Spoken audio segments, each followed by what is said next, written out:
கூட்டு வட்டியில இந்த மாடல் சம் கேட்டாங்களா வித்தவுட் ஃபார்முலா யூஸ் பண்ணாம எப்படி பார்த்த உடனே குயிக்கா சால்வ் பண்ணலாம் பார்க்கலாம். அதாவது அசல் 10,000, ஆண்டு 3 ஆண்டு, 3 ஆண்டுகளுக்கு பிறகு ஒரு குறிப்பிட்ட கூட்டு வட்டி விகிதத்தில் மொத்த தொகையாக 13,310 கிடைக்குது அப்படின்னா எத்தனை சதவீதம் கேட்கிறாங்க, அதாவது கூட்டு வட்டி எத்தனை சதவீதம் கேட்கிறாங்க. அதற்கு முன்னாடி நம்முடைய அகாடமியில 2026 வரக்கூடிய டிஎன்பிஎஸ்சி மற்றும் போலீஸ் எக்ஸாமுக்கான டெஸ்ட் பேட்ச் போயிட்டு இருக்கு. கம்ப்ளீட் டெஸ்ட் பேட்ச் போயிட்டு இருக்கு.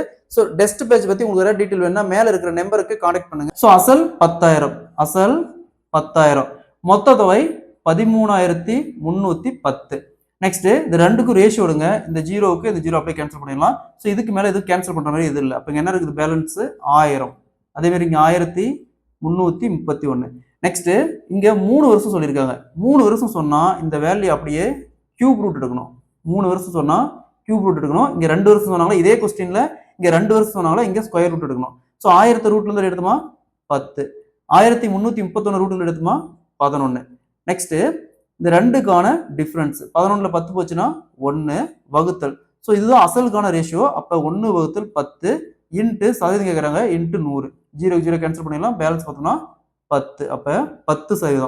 அப்ப 10,000 அசலானது 10% கூட்டு வட்டி விகிதத்துல 3 ஆண்டுகளுக்கு பிறகு கிடைக்கக்கூடிய மொத்த தொகை பார்த்தோம்னா 13,310 ரூபா. Option D is the correct answer.